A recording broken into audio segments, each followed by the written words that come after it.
Anda mengajari orang-orang apa yang di yang apa orang-orang berkebutuhan khusus, berkebutuhan khusus itu yang ceritanya gimana Bu itu? yang tanda kutip nyuwun sewu orang gila ya. Gila. Ini lagi rame di Jakarta soalnya Bu. Oh iya, Orang betul. gila. Iya. Iya. Sebelum kita bincang jauh Bu, jadi Bu Wiwit ini adalah perajin daur ulang khususnya eceng gondok. Ya. Saya dulu termasuk orang yang nggak percaya Bu. Kalau bahan-bahan daur ulang itu bisa dijual bahkan nilainya bisa tinggi ya, apalagi bisa dijual di luar negeri ya. Jadi Bu Wiwit ini membuktikan itu dan akhirnya saya percaya bahwa banyak sekali ya apresiasi yang diberikan banyak kalangan khususnya di luar negeri jika bahan-bahan daur ulang itu memang banyak digemari gitu. Bu ini bisa cerita Bu, awalnya dulu jadi perajin itu gimana Bu? Awalnya dulu jadi perajin itu tahun 2007. Seperti yang diutarakan sama Mas Yudi tadi kan memang banyak orang yang tidak percaya ya, mosok ngono didol payu ngono. Ternyata bukan Mas Yudi seorang ya yang punya penilaian dan pemikiran seperti itu ya, tapi juga banyak orang. Saya sering ketemu dengan beberapa orang, bahkan juga ada yang seorang pejabat dinas di provinsi kala itu tahun 2000 berapa ya saya lupa. Dia sempat tanya begini, Bu, ini dijual? Iya. Laku memang Bu? Iya laku. Saya seperti itu. Jadi beliaunya tanya dengan pertanyaan, mosok sing ngene payu, kan seperti itu ya. Jadi ternyata memang kadang kita itu kan menilai sesuatu dengan penilaian diri kita. Aku ini gak sepiro seneng. Oh iya, tadi saya belum memperkenalkan diri ya. Iya Mas Yudi. Iya, ya boleh monggo. Iya betul. Saya akan perkenalkan diri saya dulu. Nama saya Wiwit Manfaati. Saya selalu berusaha untuk sesuai dengan nama saya. Makanya saya kan bermanfaat di dunia enceng gondok. Sampah-sampah enceng gondok diopeni karena nama saya adalah Wiwit Manfaati. Ngono ceritane. Berarti orang tua dulu memang khusus ya, memberikan.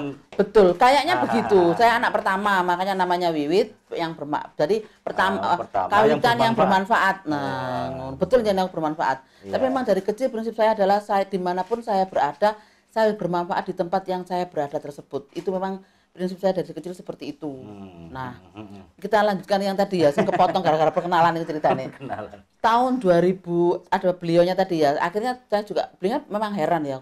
Memang laku Bu, kenyataannya memang laku, saya juga hidup dari situ gitu loh. Dan ternyata juga sekarang juga memang saya juga sudah bisa jual ke luar negeri juga kan.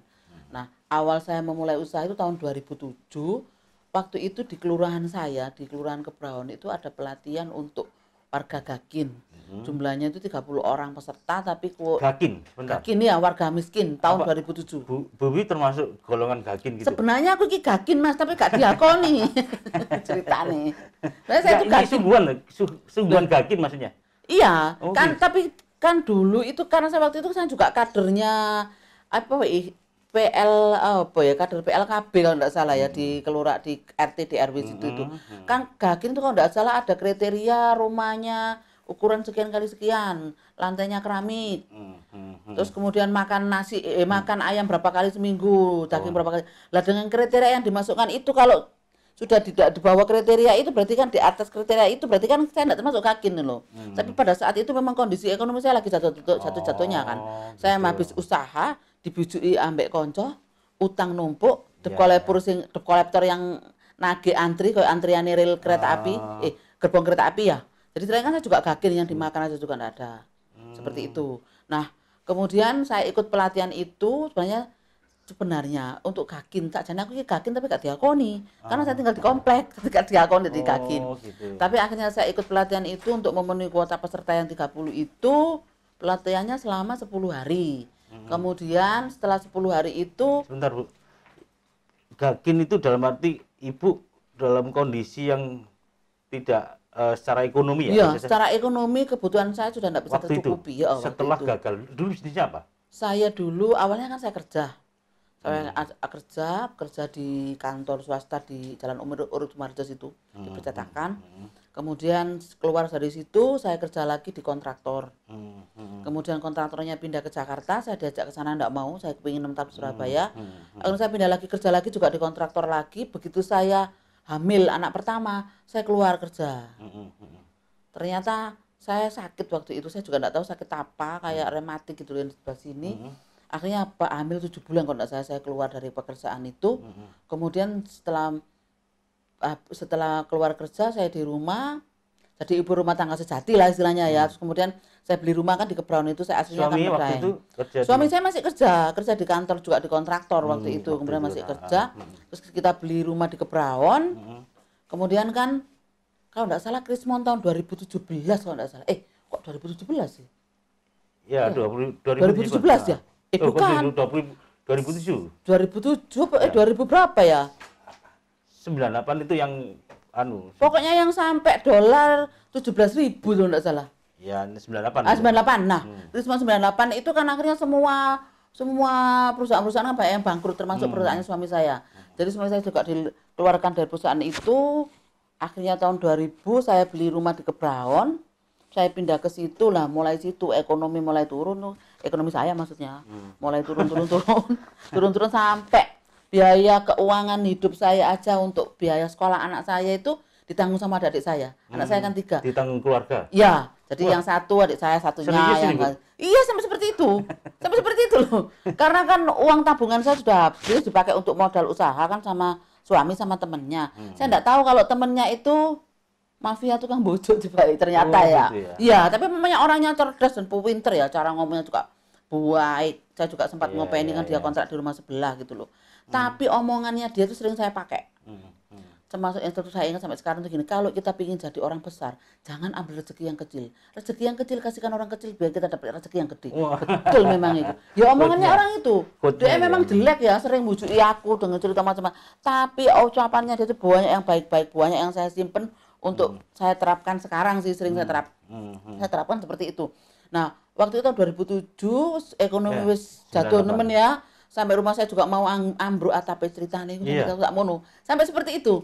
Terus akhirnya saya ikut pelatihan itu, pulang pelatihan 10 hari. Pulang pelatihan, saya kan penasaran aja sih. Contoh barang yang ditaruh di depan itu kok bagus sekali, kok cantik-cantik nyamannya.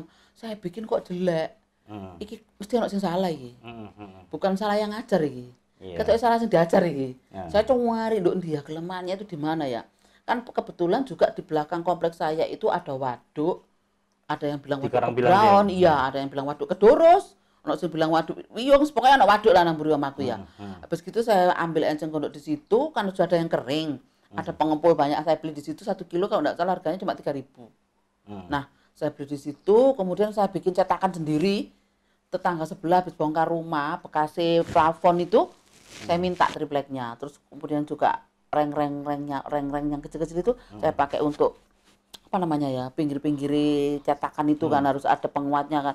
Saya graji pakai pesonya daging yang incip-incip pakai graji itu. Nah, saya tak graji sendiri. Tak tutupi sendiri, akhirnya saya coba praktek sendiri di rumah. Jadi kalau pulang pelatihan pagi gitu kan sampai jam 12. Nah, saya pulang kan jam 12, sampai di rumah itu yang saya bikin tadi di kelurahan itu saya kerjakan. Seperti itu. Jadi waktu itu saya pelatihan 10 orang cuma dikasih cetakan 1, bekerjanya bergilir, tokok situ jadi nganyam tak puteran pindah sebelah. Terus saya pikir gini, kalau seperti ini saya bisanya kapan? Cetakan situ gilir uang 10. Jadi kalau pas enggak giliran saya beranjak tidak duduk di situ. Instrukturnya tadi yang saya kan ada 3 instruktur kalau enggak salah waktu itu. Ada 2 perempuan, 1 laki. Yang laki itu kan agak pinter, tak kewajar orangnya duduk di sana. Saya bawa kertas, bawa buku, bawa bolpen, orangnya tak kejar. Kalau saya ambil contoh yang di depan di meja sambil bawa kertas. Kalau bikin yang kayak gini caranya gimana? Jadi instrukturnya tuh nerangkan sambil ngajari orang yang lain. Iya, nerangkan orang lain. Oh, kalau itu harus nganyam dari sini. Jadi tak catat. Begitu nanti daerah untuk longgar apa tak catat. Jadi aku ngejar instruktur itu, bukan ngejar untuk saya bikin. Nah, ilmu yang saya tanyakan dari instruktur tadi di rumah saya praktekkan. Saya bikin pertama si elek, kedua elek. Apa produk pertama kali-kali. Waktu itu? Sandal atau? Saya pelatihan memang kan pelatihan pertama saya bikin tatakan gelas. Tatakan gelas. Nah, yang bentukannya mantiker.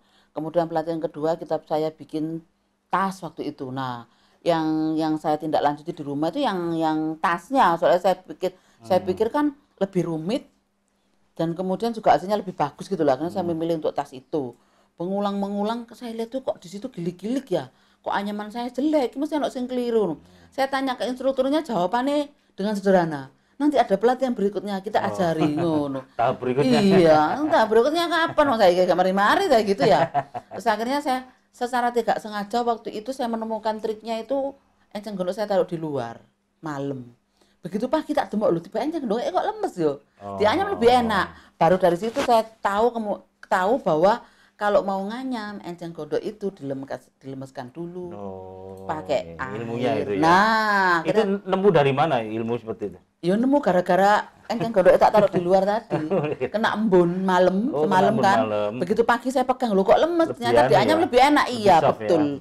Lah pengalaman dari situ ternyata ilmu ku nek dikekno kabeh ya gak mungkin lo kita itu habis. Oh yo kekno ae, aku takon dijawab pelatihan selanjutnya. Gitu tak balap kon saiki yo.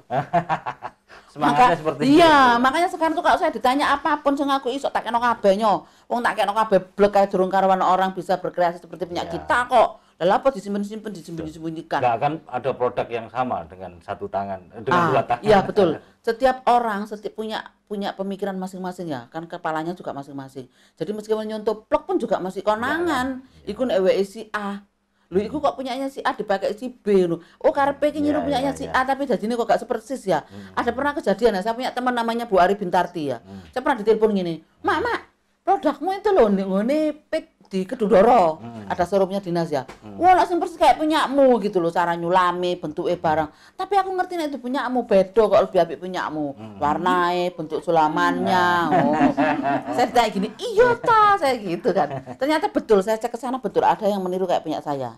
Sulaman pitanya segala macam. Tapi kan orang lain juga akan akhirnya tahu kalau itu bukan punya saya. Jadi buat teman-teman ya titip pesen ya, jangan takut ditiru. Nek ditiru yo mlayu golek liyane meneh, ayo beru-beran. Soalnya kalau kita ndak ada yang niru, kita ndak akan berangkat toh. Iya. Apa nek ngarep posisi PW enak iso turu wis lali nek produk mau mlaju apa gak. Katanya meniru juga bagian proses kreatif, Bu. Ah, betul. Seperti ojo niru plok. Mari ngono dodole nih sore sing ditiru. Oh, iku jenenge ya pengkhianatan. Bu, kembali ke eceng gondok. Itu setelah buat tataan, buat apa? Cetaan. Itu barangnya dikemanakan? Dijual atau masih? Pada saat aku jadi tas satu itu ya, tonggoku kok bilang, kok api. Tonggoku bilang api, itu saya rasanya kok dikei duit. Karena sepertinya kok seperti barangku udah beli gitu loh. Padahal mek ngomong api tok yo. Terus PN ngono. Tak kasihkan akhirnya. Begitu dia bilang bagus, saya kasihkan. Lu ndak usah nanti itu kan bikinnya sulit, ndak apa-apa. Aku seneng. Begitu kata-kata api itu bagi saya itu sudah suatu penghargaan tersendiri untuk saya. Jadi, ternyata karyaku juga diakoni uang yo. Coba enek ngono tak dol yo payu ngono. Akhirnya tak kasihkanlah ke orang itu. Jadi itu pembeli pertama tidak bayar ya? Betul, tidak bayar. Tidak bayar. Terus lagi saya bikin lagi juga akhirnya tak kasihkan siapa yang mau. Awalnya seperti itu. Kemarin saya belum dijual ya? Belum. Awal saya timbul untuk saya bisniskan itu saya punya tetangga. Sekarang beliaunya sudah pindah ke Jakarta. Dia punya counter open space di JMP waktu itu. Jembatan Merah Plaza. Ya, Jembatan Merah Plaza. Dia tuh jualan tas-tas bahan kerajinan seperti itu tuh kulakan dari Jogja sama dari Bali. Saya ditanya, "Bu, bisa bikin bunga kelopet jagung?" Bisa, saya gitu. "Bu, bisa bikin ini?" Bisa. Bisa bikin ini? Ditanya itu semua kan saya. Pas saya ke rumahnya. Bisa, no. Terus kenapa nggak dijual? Mana yang dibisniskan? Mana yang untuk jadi uang? Terus saya tertegun. Iya, mana yang untuk dijual? Nah, dari omongannya tetangga saya itu akhirnya saya mikir, oh iya saya jual itu kreativitas saya. Saya baru mikir seperti itu. Dan kemudian beliaunya bilang, "Nek gak iso jual bisa dititipkan di counter saya." Padahal waktu itu saya masih ingat, saya SD kelas 5 itu sudah bikin rajutan. Bunga kecil-kecil tak taruh di sudut ruangan rumahnya ibu saya waktu itu. Itu kalau ada tamunya abah saya gitu bilang, "Kok cantik. Kalau mau saya beli berapa?" gitu. Saya juga bikin bunga dari kertas kado, dari pita kado, tak rangkai, juga banyak pesen-pesen gitu dulu temannya ibu saya. Cuma kan karena dulu ya mungkin dulu saya juga masih hidup di desa ya, hidup di desa di Medaeng. Juga mungkin ibu saya juga enggak seberapa memikir bisnis ya, jadi saya dibiarkan mengalir begitu saja tanpa dipupuk sampai bisa menjadi suatu ekonomi bisnis ya, dari tambahan ekonomi gitu loh, sampai seperti itu ya. Akhirnya ya dari omongannya tetangga itu akhirnya ternyata bisa dijual ya. Akhirnya saya bikin, kemudian enggak sampai saya titipkan di tetangga itu, saya ditawari sama Dinas Perdagangan untuk pameran Surabaya. di Surabaya, di Gramedia Expo waktu itu, Surabaya Expo kalau nggak salah. Nah, kemudian di sana saya ketemu Mbak Eta, Dari pemretnya Kompas yang sekarang ya. Kabiro Kompas. Ya, Mbak Eta dulu kan masih wartawan. Saya diliput sama Mbak Eta, ditaruh di koran Kompas. Oh, ditaruh di Kompas langsung. Ya, dimuat diliput sama Mbak Eta itu dimuat di koran Kompas waktu itu. Nah, kemudian dari situ mulai banyak yang kenal, akhirnya dinas-dinas juga banyak yang telepon ke saya, terus kemudian media-media. Iya, Akhirnya iya. sampai sekarang. Ya, saya seperti tahun itu. 2000-an pernah ya teman saya meliput itu dan saya Iya, baca itu. Mbak Eta itu tahun 2008, Mas. 2008 ya. Ya, tahun 2008 waktu meliput saya itu. Kemudian saya mulai saya bisniskan itu tahun 2008. Itu Saya belajar clear, dari- udah jualan ya? Iya, sudah jualan, sudah saya bisniskan istilahnya. Saya sudah menjadi UKM itu tahun 2008. Jadi saya pelatihannya 2007, setelah pelatihan saya nyoba tahun 2008 saya bisniskan. Kemudian sampai ketemu Mbak Eta itu, kemudian berjalan saya mulai berinovasi dengan bunga kering tak tempel.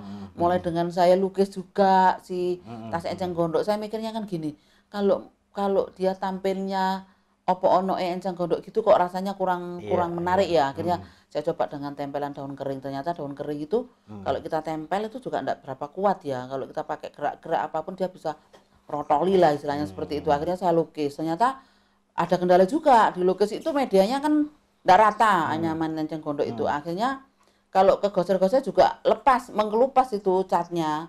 Akhirnya saya kan juga dari kecil sudah bisa rajut, sudah bisa sulam, seperti itu kan ibu saya yang ngajari. Nah, akhirnya ilmu yang saya punya dari kecil itu saya terapkanlah sulaman di enceng gondok itu. Coba saya lempar ke pasar, ternyata pasar banyak yang suka dengan itu. Kemudian tahun 2010 kalau enggak salah itu ada acara pahlawan ekonomi Surabaya waktu itu. Dan waktu itu tuh roadshow kalau enggak salah masih 2 kecamatan digabung Itu yang jadi pertama satu. kali berarti. 2010 kan berarti 2010. tahun pertama ya. Ya, tahun bersama pahlawan ekonomi. Jadi saya mulai usahakan 2008. Kemudian 2 tahun lah saya 2008 itu saya 2009 sudah pameran ke Jakarta waktu itu. Tapi dengan kondisi enceng gondok saya lumayan lah pada saat itu ya. Kemudian tahun 2010 saya ada pahlawan ekonomi roadshow di Kecamatan Piyung kalau enggak salah. Saya ketemu Bu Risma. Bu Risma menjabat pertama jadi wali kota kalau enggak salah ya. Ya, 2010 ya. Saya kayak kan pakai sulam pita itu. Bukan dipuji, Mas. Loh, enggak dipuji ya? Begini kan, aduh iki kok ngene, ndelik melek ngono. Masa, Bu? Iya, tapi saya sudah biasa dinyek ngono gue. Saya waktu sama Enggak, memang jelek produknya. saya kan belum bisa bikin handle yang bagus kala itu gitu loh. Jadi rodok memang Langsung gitu kan, Bu? Iya, langsung gitu kan. Kalau dulu itu saya kan biasa terima nyek-nyekan karena saya itu hidup dari nyek-nyekan. Istilah gini. Nah, aku dinyek aku biasanya aku melayu. Dihina. Nah, betul. Dibully. Nah, saya itu dihina. Kalau ini jelek lah biasanya tuh kalau saya tuh kalau sudah kena seperti itu, saya akan berlari. Tak dodono nek aku iso. Oh, no. Saya tuh dari dulu gitu nek aku sudah dihina, tak tunjukkan kalau saya bisa dan tidak seperti yang engkau omongkan. Seperti itu sih. Lah waktu itu memang handlenya kurang cantik ya karena saya belum bisa bikin handle yang bagus waktu itu. Terus ibunya gini, aduh kok ngene waktu itu ketua Dikran kalau tidak salah Bu Anti yang sekarang kepala dinas pariwisata. Bu, Mbak Anti sini coba iki kok gak diwangi carane bikin iki opo diburuki tapi piye ngono.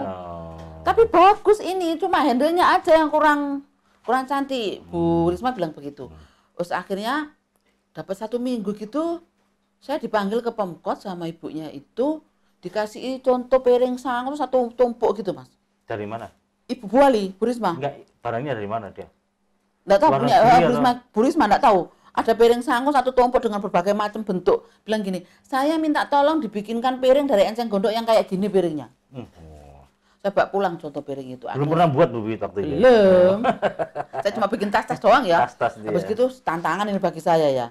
Akhirnya saya bikin, kemudian saya tunjukkan sesuai dengan contoh-contoh yang diberikan. Yo agak terlalu sempurna sih akhirnya. Ya sudah saya pesen untuk menjamu tamu-tamu saya di ruangannya beliaunya. Akhirnya pesen lah sampai sekarang kan masih ada di ruang. Oh, itu punya iya, di ruang sampai sekarang iya seperti itu. Jadi kadang saya itu ide-ide produk juga cari konsumen. Enggak, terus beradaptasi bisa mengerjakan yang tidak pernah itu gimana? waktu Bu Risma minta? Ya try error bolak-balik Mas istilahnya ngono. Jadi nggak langsung jadi ya? Oh iya, bukan begitu gawe langsung dadi ngono enggak, ono sing gak sitok ning klowong, ono sing penyet. Dan barang-barang saya itu banyak yang try error kayak saya dulu kan enggak pernah bikin tatakan piring yang tatakan panas kan saya enggak pernah bikin. Gara-gara nih saya itu bikin punyanya Bu Risma yang kecil seperti ini, ternyata enggak bisa nyengkowong gini, jadinya datar.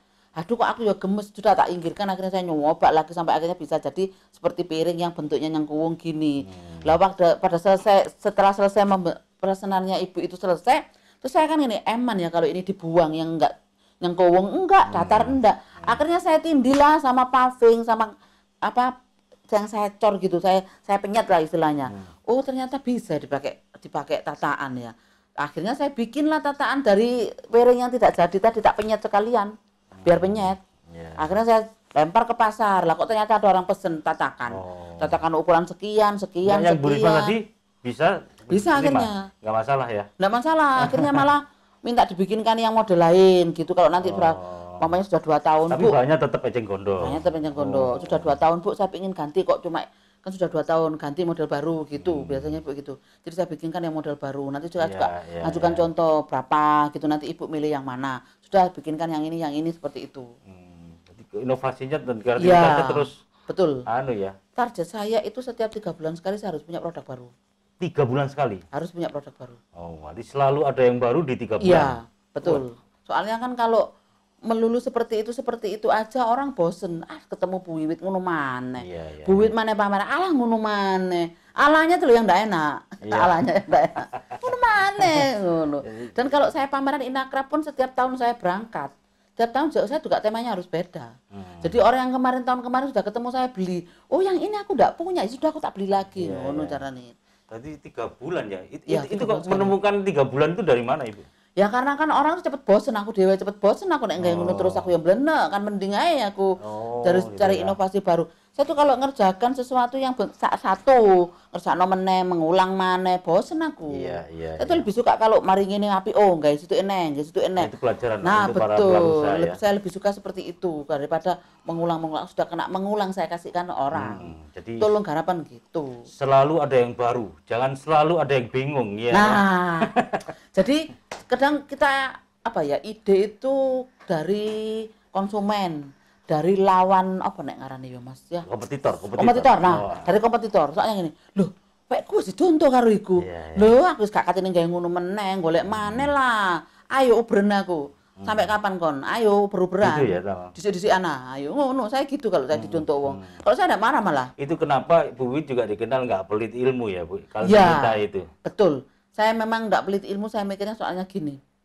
Toh saya memberikan ke wabe, tak dudono sampai kelnik-kelnik, toh dia juga enggak bisa bikin kayak saya. Yakin aku. Saya pernah ya pameran Inakraf difoto sama orang. Bu, boleh izin foto? Monggo silakan, saya gitu kan. Pameran Inakraf. Iya.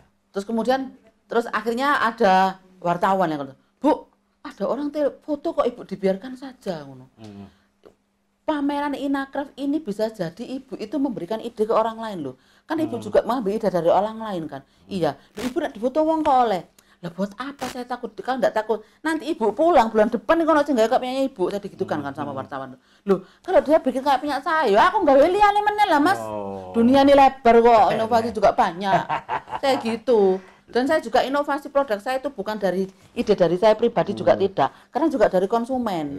Kadang juga dari, Bu, saya bisa dibikinkan kayak gini. Oh ya, saya bikinkan. Mas kalau gini kayaknya gini, coba gimana kalau diginikan. Oke, wah kadang orangnya nurut ke kami. Kadang juga ada dari kecelakaan. Kecelakaan kayak kecelakaan contohnya kayak tadi tuh piring, kayak isuk nyengkowong, tak cemet dari tataan. Akhirnya saya akan produksi tataan bulat dengan diameter macam-macam. Ada oval, ada kotak, ada yang saya variasi dengan saya sulam pita, ada yang saya rajut juga pinggirnya, ada yang saya buat hiasan dinding dikabung dengan makram. Kemarin tuh iseng-iseng aku bikin wall hanging itu yang dari makram dikei enceng gondok. Terus ada juga yang dari saya bikin tudung saji itu awalnya dari bikin tempat buah. Kan saya sudah punya teman yang mengerjakan, pegawai yang mengerjakan kan maksudnya saya tidak bilang kok gak enak tuh pegawai kok saya bos saya. Punya teman lah istilahnya. Saya akan mempekerjakan para ibu-ibu kayak plasma gitu loh. Jadi satu kelompok ada ketuanya satu, nanti anggotanya berapa? Iya. Saya kirimi enceng gondok, saya suruh nganyam, saya ajari. Jadi nanti tinggal ngambil gitu saya. Nah saya suruh bikin tempat buah, ternyata tempat buahnya kegeden. Lah kalau tempat buah segini gede nih, saya kasih ukuran yang lama, ternyata cetakannya yang lama hilang. Dia enggak bikin dia cari cetakan sendiri, enggak ngomong sama saya. Begitu datang ke saya ternyata tempat buah gede lah, nek iki tempat buah lagi buah 2 kilo lah yang mlebu. Kalau ditaruh di meja makan kan enggak cantik tempat buah sampai 2 kilo. Terus akhirnya saya kurupkan gini. Saya kerupkan di atas meja gitu, tak kayak handle, oh tiba iso digawe tudung saji seperti itu. Begitu saya lempar ke pasar ternyata laris tudung sajiku. Dibeli sama Bu Risma, dibeli sama Bu Yayu asisten waktu itu. Terus kemudian dibeli sama teman-teman kepala dinas, banyak yang beli. Karena saya waktu launching pertama tudung saji dari hasil kecelakaan tempat buah tadi. Seperti itu. Ya apa yang tudung saji itu seperti yang dari dibeli orang Jakarta itu, Bu? Iya. Oh gitu ya. Iya. Sampai sekarang juga masih ada yang beli pakai orang Jakarta, orang Bandung di packing, saya packing kan. Memang ongkos packingnya sing regane padha mbek tudung saji ini. Bu, dengan berbagai produk itu, Ibu belajarnya di mana? Produk yang mana? Ya, produknya sudah banyak ini. Ibu cara kreativitasnya, inovasinya belajarnya dari mana? Saya belajar dari kebutuhan. Gitu ya. Inovasinya itu saya cari dari kebutuhan pamannya. Kok rasanya omaku ki gak tekok mburi dari depan sampai belakang kelihatan semua. Kesel dari Enceng Gondok gitu. Aku kok pengen ono rak-rakan yang kelihatan cantik di luar. Saya tak bikin rak-rakan dari Enceng Gondok gitu loh. Ya? Dari kebutuhan, referensi konsumen, kadang juga kebutuhan saya sendiri, juga kadang ide dari teman-teman, juga tidak terlepas dari ide dari Bu Risma. Wah, Bu Risma itu sering cari tantangan sama saya. Kemarin itu saya disuruh bikin bungkusnya mik. Oh ya. Ada telepon sama tim. Dari Enceng Gondok. Dari Enceng Gondok. Bu, ibunya minta dibikinkan bungkusnya mik dari Anyaman. Dari Anyaman kayak gitu. Iya, Bu. Ya sudah saya bikinkan. Anyaman, saya coba kan begitu saya itu paginya mau dipakai acara Prepcom UN Habitat yang bulan apa itu kemarin? 2017. Kemarin tahun kemarin. Yang pandemi. Yang 2020. 2019. Nah, itu kemudian jam begitu sore saya dibilangin, kemudian saya bikinkan contoh, akhirnya ya sudah Bu, katanya minta dianyamkan bungkusnya aja, luarnya aja. Saya bikinkan sampai jam 8 selesai. Terus saya video kan, saya tunjukkan, saya kirim.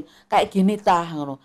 Ya Bu, kayak gitu bikin 4 katanya Ibu buat Prepcom besok pagi jam 8. Gila. Akhirnya saya bilang, ya aku gak tidur Mbak Evi supaya jadi papat. Cuma 4 ya. Cuma 4.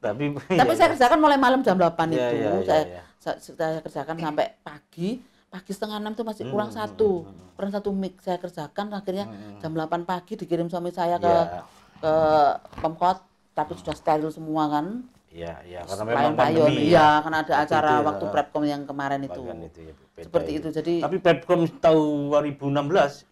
Kalau itu yang itu kan saya lihat produknya Ibu yang tas itu, Bu. Ya. Itu ceritanya gimana, Bu? Kalau yang Prepcom 2016 itu saya kan dipanggil sama ibunya, sama Bu Wiwi, bukan di WA pertamanya. Bu, ibunya mau pesen tas untuk souvenirnya Prepcom nanti tahun 2016. Itu tahun 2015 kalau enggak salah, Mas. Iya.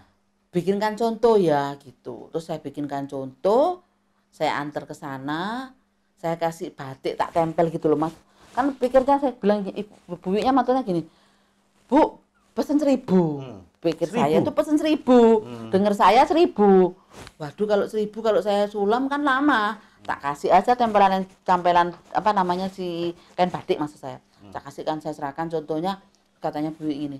Bu, iya, tahu. Ibunya bilang apa? Iya, bilang apa, Bu? Welek. Gitu. Bu Risma kata, ibunya bilang apa, Bu? Tahu? Bilang apa, Bu? Welek. Saya tuh enggak mau kayak gini, maunya yang kayak khasnya Bu Wiwit itu yang disulam. Saya bayangkan pesen 1.000 disulam, hari ini kapan? Saya juga kan mikir gitu kan. Saya juga kan enggak pernah dipeseni banyak. Begitu di akhirnya saya kasihkan contoh lagi yang disulam sesuai dengan khas punya saya sulaman itu. Akhirnya kan di ACC sama Ibu, ya sudah. Saya pesen kayak seperti ini, dengar saya itu 1.000. Begitu saya dipanggil ke sana, ternyata 4.000. 4.000 tas. 4.000 tas. Oh iya, pesertanya ya lebih sampai dari gini, Bu ini enggak keliru, saya mendengar ini kok 4.000. Perasaan kemarin cuma 1.000 loh. Loh 4.000, siapa yang bilang sempat 1.000? Bu, saya mohon bisa diturunkan kah jumlahnya? Saya akan ngelayu-ngelayu, jangan 4.000, saya kan enggak berani. saya tuh loh belum pernah terima ratusan. Untuk produk gitu ya? Iya, Pesanan cuma produk. iya, pernah dipeseni ibu itu Bu Wali itu 150, cuma saya bisa penuhi 30. Akhirnya saya dimarah-marahi sama ibunya. Karena Gak niat itu pesennya tuh saya cuma 30. Ya karena saya punya pengalaman pahit seperti itu ya, Iya, iya. kan enggak bisa memenuhi dipeseni. Karena waktu itu cuma waktunya 2 minggu. Iya, Saya dipeseni 150 cuma jadi 30. kenapa nggak bisa menambah kapasitas pegawainya misalnya? Waktu itu kan saya belum punya plasma banyak gitu loh, yang waktu yang saya dipeseni 150 cuma dapat 30 itu. Lah waktu yang kemarin 4.000 itu kan sempat saya tolak, Bu, mbok ya diturun nopo Bu. Oh, 4.000. Awalnya 5.000 sih. 5.000 karena saya ngerayu-ngerayu akhirnya diturunkan jadi 4.000. Diturunkan jadi 4.000, saya kan juga gini. Itu yang souvenir yang dari kaca bisa turun 2.000. Kok saya cuma 4.000, Bu, saya gitu. Wis lah semua orang seneng dipeseni akeh kok dirimu dipeseni cuma titik. Jadi gitu kan. Saya takut enggak selesai, Bu. Kapan meneh wingi dikongkon ekspor juga enggak berani, sekarang enggak berani. Tadi itu kan sama Bu Wiwi itu. Saya gini, ini kesempatan mumpung ibunya yang pesen, kalau seandainya bleset pun kan tidak pakai bayar denda, tidak pakai bayar apa. Ya memang tidak bayar denda, Bu, tapi resikonya saya juga kan ya takut saya 4.000 gitu. itu ukuran berapa? Agak besar kan betul? Ukuran 30 kali berapa ya, Mas? 29 kali 30 kalau tidak salah. Iya, besar. Iya, besar. Tebelnya tuh Akhirnya jadi kan 4.000 itu? Akhirnya jadi kan dipakai bulan Juni kalau tidak salah. Melibatkan Mei, berapa Juni orang waktu itu? Ada sekitar 100 orang. 100 orang? Iya. Yang plasma tadi Iya, itu? betul. Kan itu 2015 dipakai bulan Juni 2016. Akhir Mei saya sudah selesai semua 4.000. Terus kemudian saya ditelepon berapa lagi. bulan? 8 bulan. 8 bulan. 8 bulan selesai, bulan Mei itu 4.000, kemudian akhir Mei sudah selesai semua kan, saya laporan, Bu sudah selesai, mau dikirim, jurus disimpan dulu di tempat saya. Saya sewakan gudang waktu itu, tas sekian banyak, kemudian saya laporan ke Bu Wiwi kalau sudah selesai. Ternyata dari New York itu Bu Wiwi telepon, ibunya minta tambah lagi 3.000. Wih, 7.000 berarti? Iya, 7.000. Berarti kalau 3.000 kalau dipakai Mei Juni kan berarti saya cuma ada, iya, ada waktu cuma 1 bulan harus ngerjakan 3.000 itu. Wih, gila. Akhirnya juga ini saya sudah skala industri. Iya. Skala industri Betul. lagi, bukan skala. Sebenarnya sih memang bukan skala, awalnya sih skala rumah tangga. Iya. Tapi begitu saya punya, makanya orang gue sukses tiba itu kok kepepet memang. Iya. Dipaksa juga. Iya, betul. Karena kepepet ya. Saya membatalkan itu juga nggak enak, takut dimarahi. Saya pernah dimarahi sama ibunya gara-gara tidak memenuhi kuota. Masa saya dimarahi lagi ya? Jadi saya bekerja keras, Mas, cari orang siapa yang bisa bantu saya itu ya. Tonggo-tonggo, teman-teman, ayo kono koncone sing iso dijak ngewangi aku gitu. Jadi setiap malam gitu saya mesti ngantar enceng gondok ke rumahnya, nanti sambil ngambil yang sudah jadi. Hari ini terus besoknya saya ngantar yang sudah anyaman, yang sudah saya pola, saya antar ke tukang sulam. Jadi saya mobil saya yang Avanza itu tak buka joki dua-duanya. Jadi saya isi tas 100, saya antar ke tukang sulam. Jadi nanti malam diantar sekalian kita ngambil yang sudah selesai. Saya bayangkan seperti 7.000 itu ngirimnya pakai apa, Bu? Saya minta tolong linmasnya Pemkot untuk ngambil pakai truk. Pakai truk. Truknya linmas. Jadi kiriman tasnya itu teman. Iya. Gila. Saya gini, Bu, ini sekian banyak, saya enggak mungkin harus saya kirim sendiri. Tolong dibantu. Oke, dibantu katanya Bu Wiwi. Akhirnya minta tolong sama teman-teman. Satu-satunya UKM yang barangnya dikirim pakai truk Bu Wiwi ini di Surabaya. Loh, berapa kali pengiriman ya? Berkali-kali. Oh, satu truk itu kapasitas berapa berarti? 1.000? Lupa saya, enggak sampai, Mas. Enggak sampai ya? Nung truk linmas yang untuk ngangkut linmas itu yang ada kursinya kanan kiri dulu lah. Besar loh itu, Bu. Betul, kalau Bu Wiwi ngirim truk itu sekalian sama pasukan linmasnya kan, sekalian ngangkuti mereka. Katakanlah 500 lah. 500? Lupa saya, Mas, berapa yo? Saya masih ada kok nota jalannya itu. Jadi berapa kali kiriman ya banyak kok. Gitu ya. Ya berarti sampai penuh jadi linmasnya duduk yang di paling belakang, ada yang berdiri gitu sampai dipenuhi satu truk lah. Saya lihat produknya dan lihat waktu saya menurunkan. Betul, seperti itu ya. Gitu ya. Itu sampai di situ, Bu ya. Tadi kemudian saya dengar Bu Wiwi juga punya pembeli atau bayar-bayar dari luar negeri, itu gimana ceritanya, Bu? Saya perasaan juga enggak pernah nyari ya, kecatat sendiri. Apa dari event-event itu kemudian? Nah, bisa jadi ya. Iya. Waktu setelah event UN Habitat itu saya kan pergi ke Inagraf. Jakarta. Ya Jakarta. Terus kan saya tempeli pakai handtag saya Witrof waktu itu kan. Dibikinkan sama Mbak Jessica. Punya itu termasuk programnya tata rupa. Kreasi tata rupanya pahlawan ekonomi. Jadi pahlawan ekonomi itu pokoknya jos lah ngewangi aku sembarang wis. Sampai jadi dibikinkan Mbak Jessica pas pameran Inagraf kan saya pakai ada logo handtagnya Witrof itu. Kemudian ada pelanggan saya itu bilang gini, "Bu, ada IG ngono." Dibuka ternyata saya di WA. "Bu, saya buka IG-nya Witrof kok cuma satu barangnya." Saya ingat saya perasaan aku enggak punya IG kok. Orang ini buka IG, saya penasaran ya. Akhirnya saya bikin IG, saya buka ternyata itu bukan IG tapi orang Australia yang pernah dapat souvenir saya. Itu sama dia difoto, diposting punyanya kalau enggak salah namanya Oila apa gitu loh.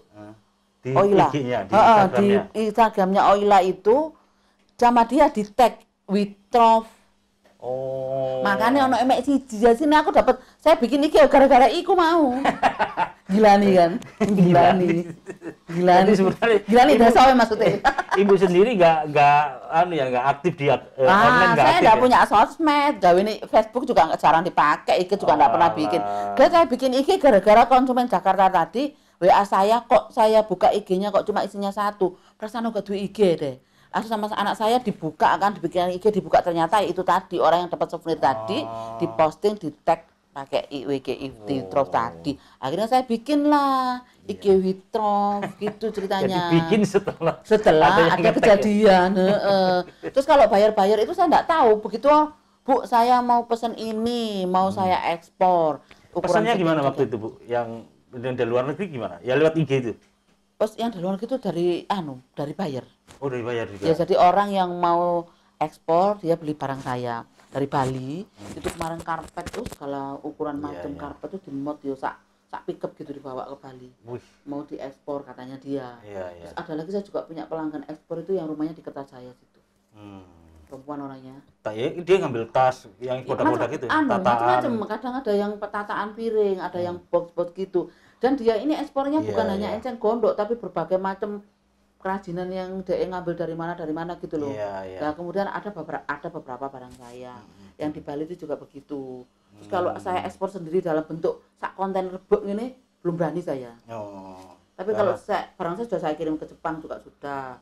Kemarin ke Guangzhou juga sudah. Terus kemudian ke Dhaka juga sudah. Saya juga dibantu sama Bank Mandiri. Rumah kreatif Bank Mandiri itu yang sering kalau ada yang dari luar negeri rumah kreatif itu yang bantu untuk masarin kan mereka yang mau nawarkan memang ke kadupes-kadupes Indonesia. Tapi sampai hari ini Ibu belum untuk ekspor belum berani sendiri. Belum berani. Iya, saya pernah waktu itu saya diajak sama Dinas Perdagangan Kota Surabaya, ada pameran untuk produk-produk ekspor di GCC ya waktu itu. Hari kedua itu sebenarnya saya sudah dapat buyer. Waktu itu saya sudah ditelepon mau pesen item, ada 5 item ya bentuknya kayak bol gitu ya. Sama box dengan ukuran sekian 4 kontainer ukuran 40 feet. Iya. Terus dia bilang, "Nanti kami agent, Bu." Dia bilang seperti itu. "Kami sudah dapat buyer yang mau beli barangnya Ibu, kami agent. Jadi nanti Ibu akan kami potong sekian persen untuk biaya agent. Pembayarannya melalui LC. Pesennya 4 kontainer." Saya kok ya ketakutan sendiri ya waktu itu. Kan belum pernah dipeseni 100 saja belum pernah gitu loh. Dipeseni Bu Wali 150 aja enggak kelar gitu loh. Saya kan enggak berani nerima pesanan yang sampai 40 feet itu ya gede Mas. Aku tak gulung-gulungnya kena gitu Wali nang jero kontainer ya. 40 feet itu, heeh. Apa meneh papat. Aduh kok seperti pungguk merindukan bulan ya. Saya mikirnya kan ngono. Terus akhirnya saya tolak dengan alasan, "Waduh Bu, kalau segitu banyak saya enggak mampu. Saya takut kena deadline kan." Enggak apa-apa, Ibu mampunya berapa bulan kami siap menunggu. Gitu sampai seperti itu ya. Tapi tetap saya tolak, saya enggak berani. Begitu saya lapor ke Dinas Perdagangan, Dinas Perdagangannya lapor ke ibunya kayaknya. Saya juga kena marah lagi. Kenapa enggak berani? Makanya waktu saya tolak yang di Habitat saya digitukan. Kalau dulu karena ekspor kan enggak berani, sekarang kan saya yang pesen dari masih telat kan enggak popo gitu. Pakailah itu batu loncatan untuk kalau seandainya ada pesanan besar berarti kan sudah pengalaman ngerjakan pesanan saya kan berarti nanti berani gitu. Wes kudu wani ngono. Iya ya wes lah aku. Nanti tak ewangi. Dewangi apa Bu? Tak bantu doa. Ya wes alhamdulillah didoakan akhirnya juga selesai. Kan seperti itu ya. Berarti kan sudah banyak ya orang-orang luar negeri yang beli produknya Bu Wiwit ya. Iya, kadang juga ada tetangga saya itu kan juga dosen PTIK ya. Kalau ada tamu dari PTIK gitu kadang dipesankan saya souvenirnya, ada tamu dari luar negeri. Kemarin juga ada tamu dari Polda itu dari kepolisian Jepang kalau nggak salah. Itu kemarin juga saya tanpa diminta, Ibu nanti ikut menjamu ya, ada tamu dari kepolisian Jepang. Oke Pak, saya siapkan sudah mau souvenir apa. Sudah saya kasih free. Sekalian aku ambil promo. Udah seperti nggak itu. level nasional lagi nih. Iya. Berarti omsetnya berapa Bu tiap bulan ini? Saya tuh kalau ngomong omset kok rasanya itu ya apa ya? Ya minimal beli rumah baru lah. Betul. Paling enggak itu mandiri. Omsetnya apa Bu? Omset saya sudah mandiri. Tuku omah mandiri, dewe, tuku mobil mandiri. Ya. Ya, nggak perlu disebutkan. Budal haji mandiri. Ya, Bu. Saya juga mencatat terkait dengan kiprah jenengan ya.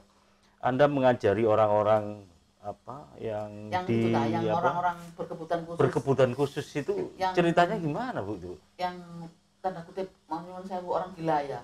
Gila. Ini lagi rame di Jakarta soalnya Bu. Oh iya. Orang betul. Gila. Iya. Iya. Itu gimana ceritanya Bu? Lah, iya sebenarnya gini Mas.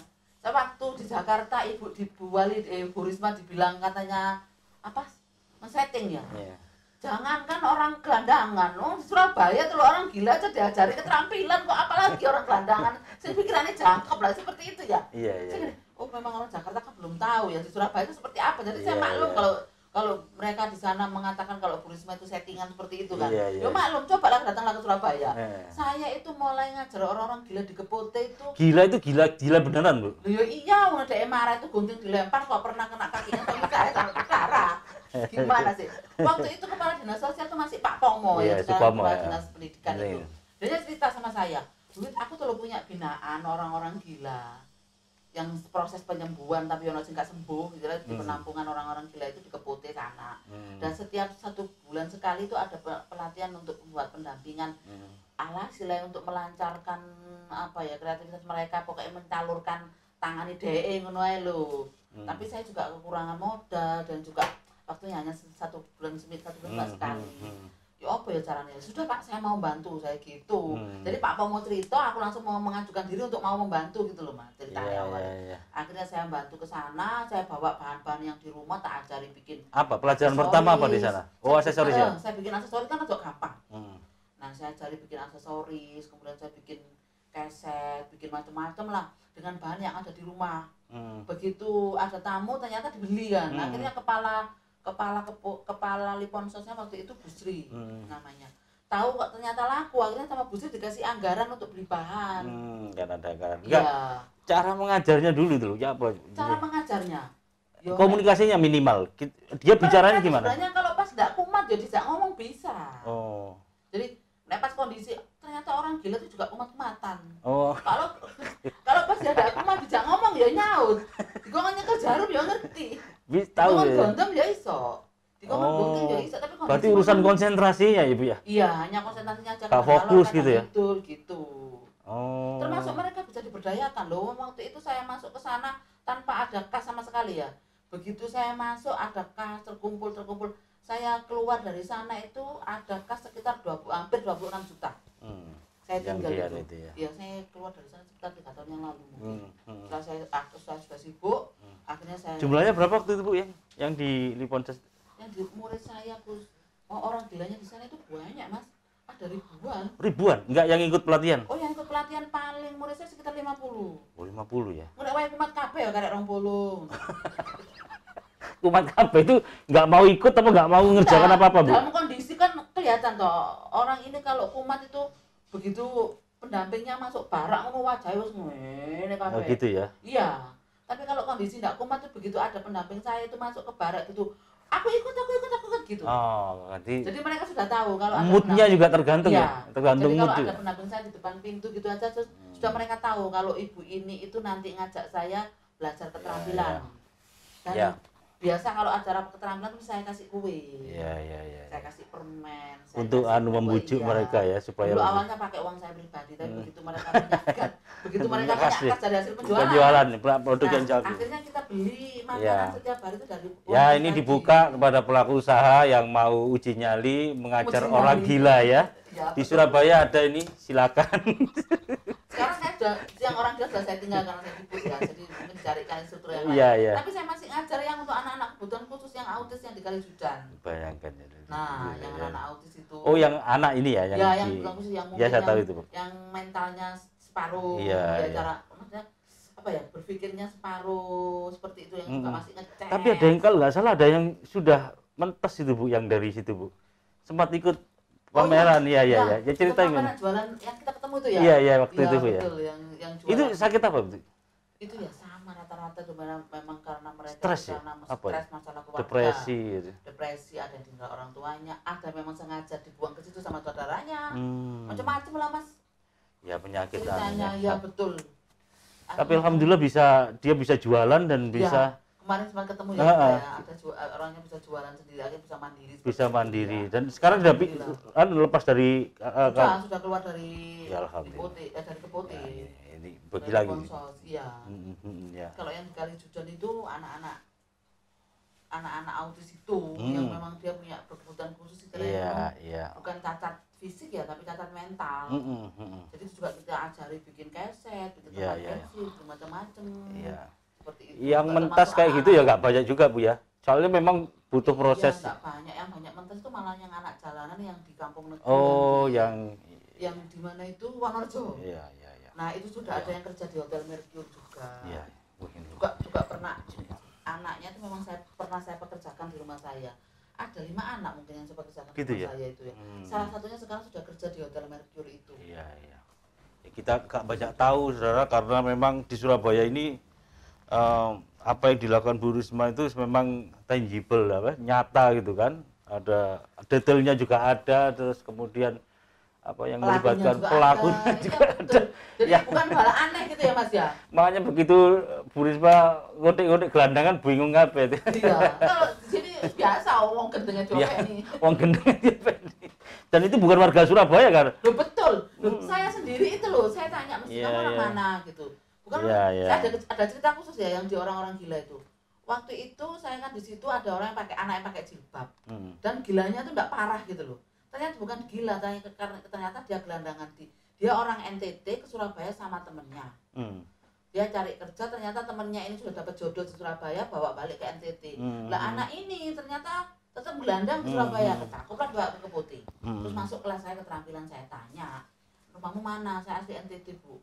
Terus kamu tidur di mana? Saya nggak tidur di barak Bu. Kalau memang soalnya dia memang orang waras ya. Kamu daripada tidur di sini, Mbak ya ikut aku, saya gitu kan. Dia nggak mau ikut saya. Ketok mesti PW mungkin di situ ya. Kan dia bantu kerja juga di Kepote kan. Akhirnya ada salah satu temennya dia memang untuk setengah waras ya, tapi pada saat itu kondisinya waras. Bu, daripada nawani itu terus Mbak ya saya diajak untuk kerja di rumahnya Ibu. Ya sudah saya bawa pulang Mas.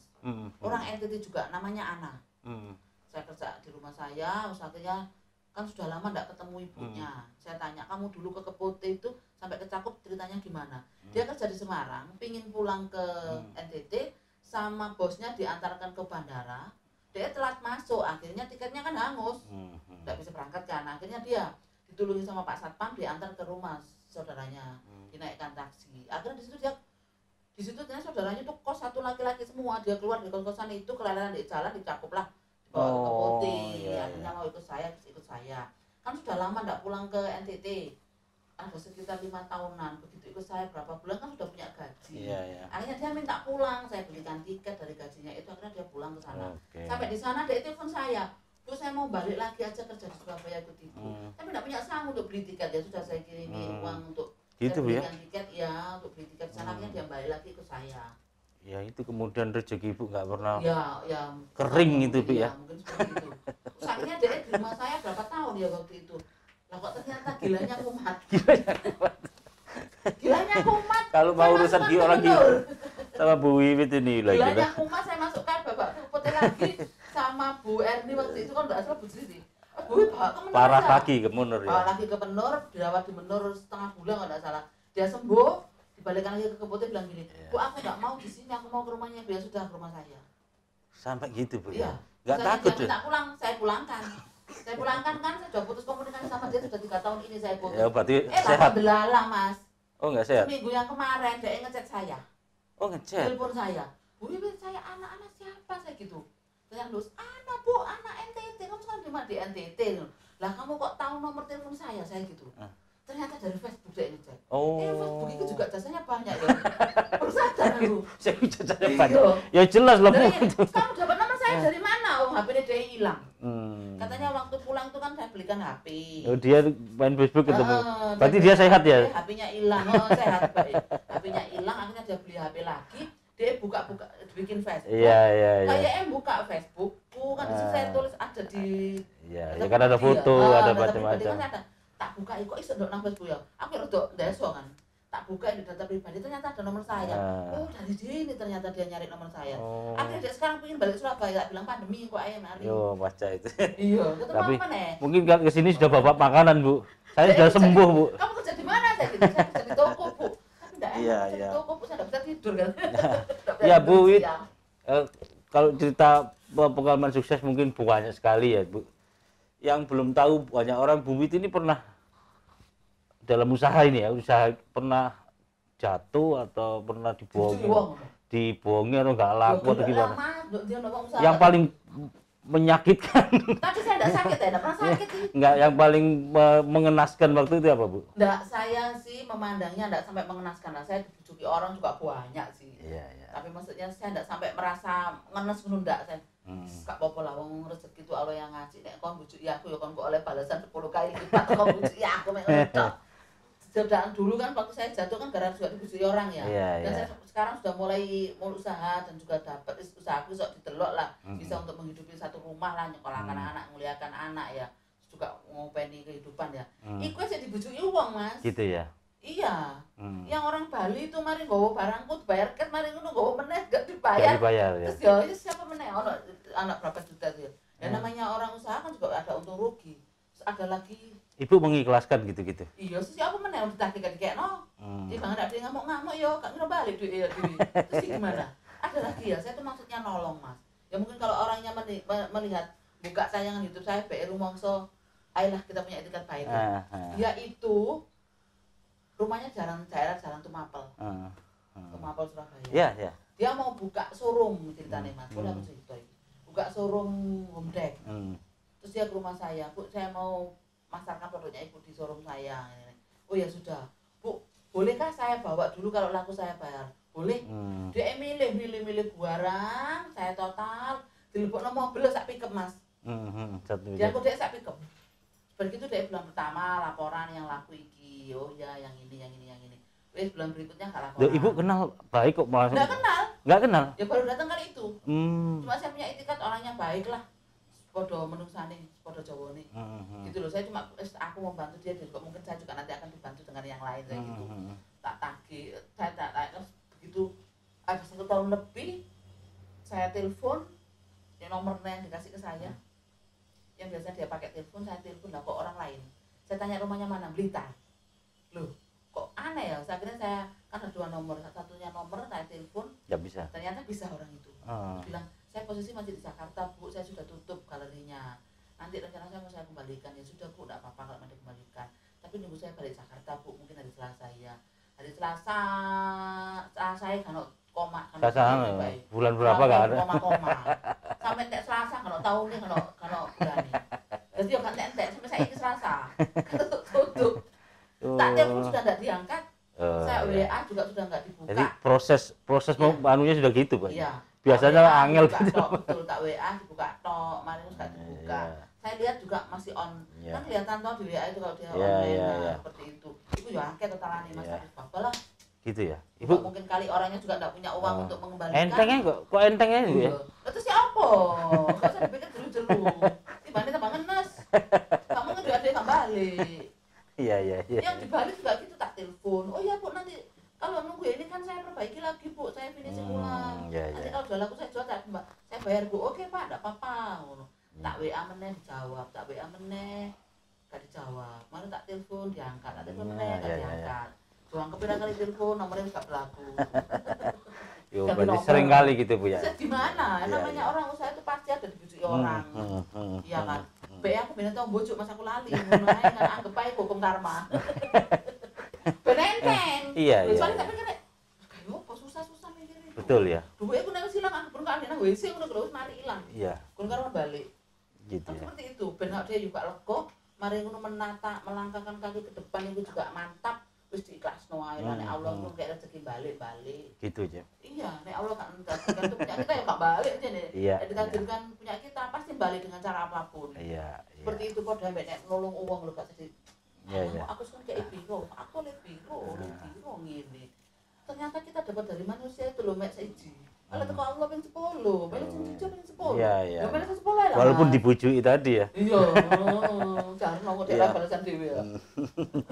Bu, mungkin terakhir apa yang perlu Ibu sampaikan kepada para pelaku usaha baru, muda terutama, untuk kan ini bisnis ini kan kelihatan gampang diucapkan kan dilakonnya juga.